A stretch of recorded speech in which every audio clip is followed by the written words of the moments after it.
Hello les amis, je vous retrouve pour une nouvelle vidéo sur le football international et je vais vous présenter le match amical Cap-Vert contre Guinée équatoriale. Alors c'est un match qui a lieu ce lundi 25 mars 2024 à 20 h et donc un match dans lequel les deux équipes pourront faire tourner leur effectif, faire plein de changements, tester des choses, essayer de trouver de la confiance et des automatismes. Mais enfin, afin de définir une tendance à cette rencontre, on va revenir sur les 10 derniers résultats, toutes compétitions confondues et les stats pour ces deux équipes pour définir aussi une idée, se faire une idée de la forme du moment. Alors le Cap-Vert sur les 10 derniers matchs, c'est 5 victoires, 3 nuls, 2 défaites, 12 buts marqués, 7 buts encaissés, plus 5 de différence de but. C'est une équipe qui marche plutôt fort, le Cap-Vert.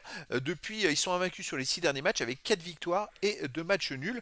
C'est quand même une équipe qui a fait je trouve une très bonne Cannes 2024 où ils ont perdu seulement au tir au but contre l'Afrique du Sud en quart de finale. Ils avaient fait 0-0 d'ailleurs, ils ont été éliminés de cette Coupe d'Afrique en étant invaincus après 5 matchs, ce qui est quand même dommage. Ils ont même fait de belles performances, un 2-2 contre l'Égypte, 3-0 contre le Mozambique, 2-0, 2-1 pardon, contre le Ghana, 1-0 contre la Mauritanie et ce 0-0 contre l'Afrique du Sud.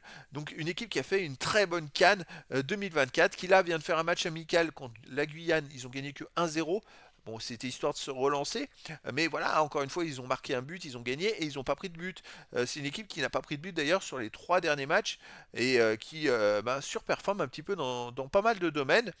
Ils ne marquent pas non plus des buts à foison, mais voilà, c'est une équipe qui défend bien et qui fait des bons résultats. De son côté, la Guinée équatoriale, sur les 10 derniers matchs, 5 victoires, 4 nuls, 1 défaite, 15 buts pour, 6 contre, plus 9 de différence de but. Les résultats sont un peu meilleurs, on va dire. Ils restent sur un résultat mitigé, justement, dans cette Cannes 2024, parce qu'ils étaient sortis du groupe et de leur poule avec de très belles performances. Un partout contre le Nigeria, 4-2 contre la Guinée-Bissau, 4-0 contre la Côte d'Ivoire. Je rappelle que en finale, on avait Côte d'Ivoire contre Nigeria. Et eux, la Guinée équatoriale qui a vraiment fait le travail et explosé la Côte d'Ivoire s'est fait éliminer en huitième de finale par la Guinée. Un but à zéro. Alors ça c'est vraiment dommage.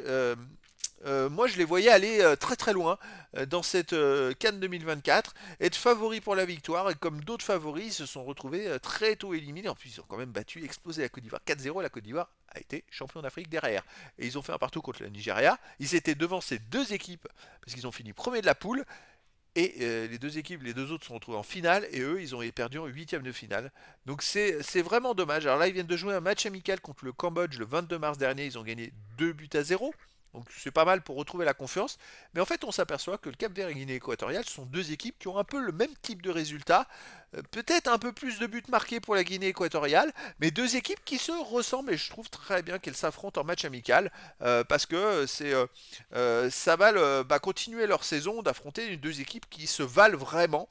Donc les amis, bah écoutez, je vous donne rendez-vous ce lundi 25 mars 2024 à 20 h pour le match de football international amical Cap-Vert contre Guinée équatoriale. Voilà les amis, je vous dis à très bientôt pour une nouvelle vidéo.